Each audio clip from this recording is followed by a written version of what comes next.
Hey everybody, it's Eric from Project Echelon, and I wanted to get on quick and talk about something I call academic healing. It's something that's been coming up on in some interactions I've been having, and I really want to address it because I think a lot of people fall into this trap that I call academic healing. And to describe it easily, what it means is healing in a way that you are using only your intellect. You are studying, you're learning the concepts, you're studying the brain, you understand how everything works, but for some reason you can't seem to really get the healing. And the reason really behind it is because the emotional quotient is so vitally important, and part of that factors in grace. And what happens is we have to be able to get to a place where we have to understand that we aren't going to get it right immediately. We may never get it right. I fully expect for the rest of my life to struggle.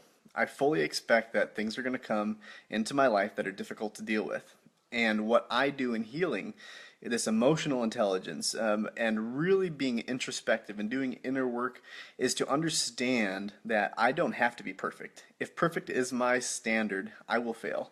And I'm sure you've heard of Tony Robbins, and he had some things to say, and I agree with a lot of what he says. I've never met him, I've never read his books, I've only heard like the recent Netflix documentary and a couple of news reports that he's been on. But he said something that kind of struck me, and I understand it, but I don't necessarily agree with it 100%, and I'll explain why.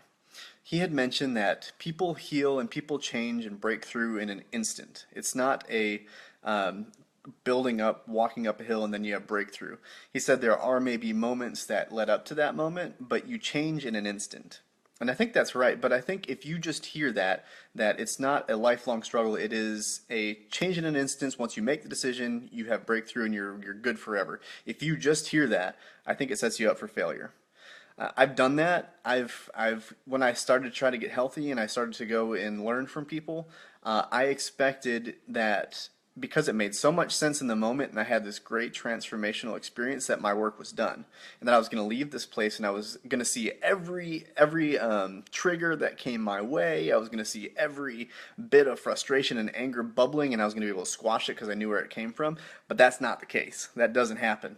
And when we think that way, it often will set us further back than we ever thought we were before, or at least back to where we started. So what I'm saying here is it is a lot of give and take. Once you start to understand the emotional intelligence, you start to understand where these things come from, you can apply those things. But you're going to fail. And I have friends who I'm working with and I'm helping through things as I help myself through things. And that's the theme is a lot of times we have this idea, this mindset that we are academically healing. We learn something, we apply it, and everything's good. But unfortunately, it's not like that. It's an emotionally healing process. So what we need to do is this. We need to understand that we want to make a difference. We want to change. We want to be different. We want to be better. We want to heal. We're tired of living the way we are living currently. If you can say that, then we can make a change. In this instance, you can make a change. What that change is saying, I'm going to screw up. I'm going to have depression. I'm going to get angry. I'm going to rage. I'm going to do all the things that I've been doing. But this time, I'm going to be aware that after it happens, if I don't catch it early enough, after it happens, I'm going to reflect on it and I'm really going to think about it. I'm going to sit. I'm going to clear my mind. The other day, I watched 20 minutes, I think of a 10, 20 minutes of a Netflix show, and just to clear my mind, to distance myself from the stressors that had been building up. And once I got some distance and I could look at it objectively, I could look and say, what the heck was going on? Why did I get so upset?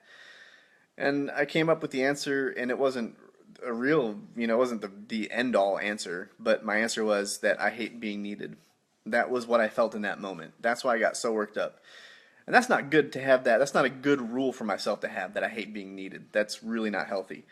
But I got to that answer. And then once I had that, I was like, okay, that's illogical. I don't hate being needed. I actually like being needed. So what did I really mean? What was really going on? Okay, people weren't listening to me. I couldn't communicate. I couldn't understand what they were trying to get from me and what they needed from me. So I don't hate being needed. I hate disappointing the people that need me. It puts me in a very vulnerable position and I feel like I'm failing them. That I can work with. That I can see if that's realistic and what I can do to change that. Once you start working towards these things, and it takes time. Sometimes it takes weeks, sometimes a day, sometimes an hour, sometimes a half hour. I mean, it can come and go in so many different time frames. But you can't hold yourself to a standard that says, I need 1 minute to figure it out. Sometimes it's good enough to just get away from the situation, think about it, realize you're not making any progress, accept the emotion that you're feeling, and choose to be aware and conscious of that emotion so that it doesn't become something abusive. And then when you get time, you can sit back and you can think about it more, and not alone. Don't think about it alone. I still, people would say that I've done this great healing thing and I'm so much better than I was, and it's very true.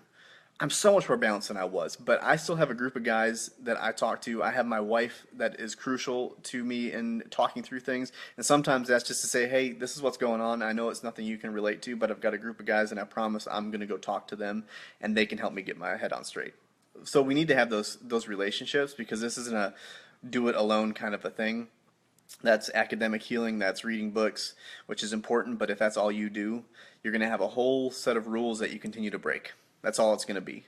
That's what it'll amount to, is you know everything and why you did it, but you're not actually able to understand the introspection required to develop the skill set to process those things. Things change in an instant, yeah, but there's a lot of steps that we need to not negate or discredit that get us to that point. We have setbacks. We don't change in an instant and stay that way. We change in an instant, then we get set back. Then we change in an instant, and then we get set back. And that's life. That's how it goes. That's how it's going to go for me. And if it didn't go that way, boy, I don't know what I would do with myself.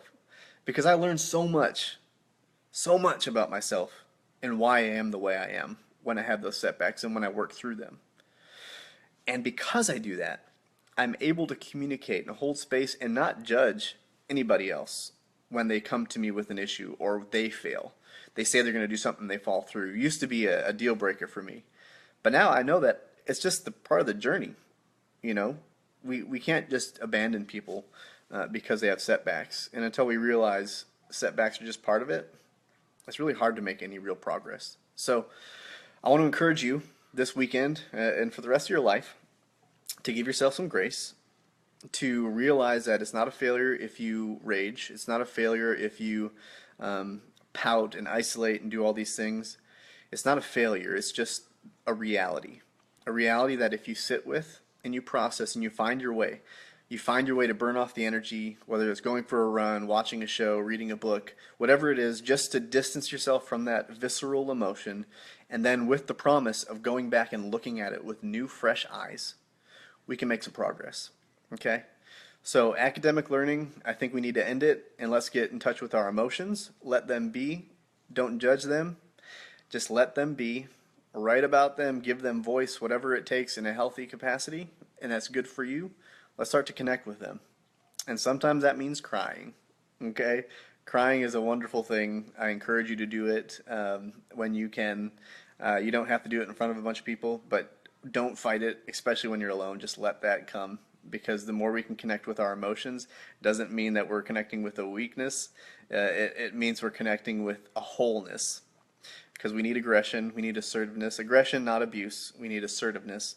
We need drive, we need passion to overcome these obstacles and to get us to this place where we can actually think about what just happened.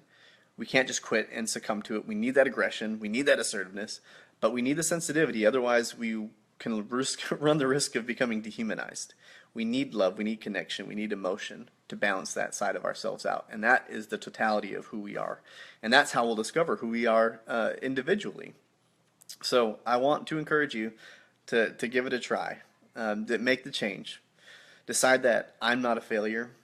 I just have some reflecting to do, and I need to dig down with the help of a friend, with the help of a trusted friend, not someone who's just going to say, "Oh, you're great." No, you did great. Someone's going to challenge you, with love, not with judgment.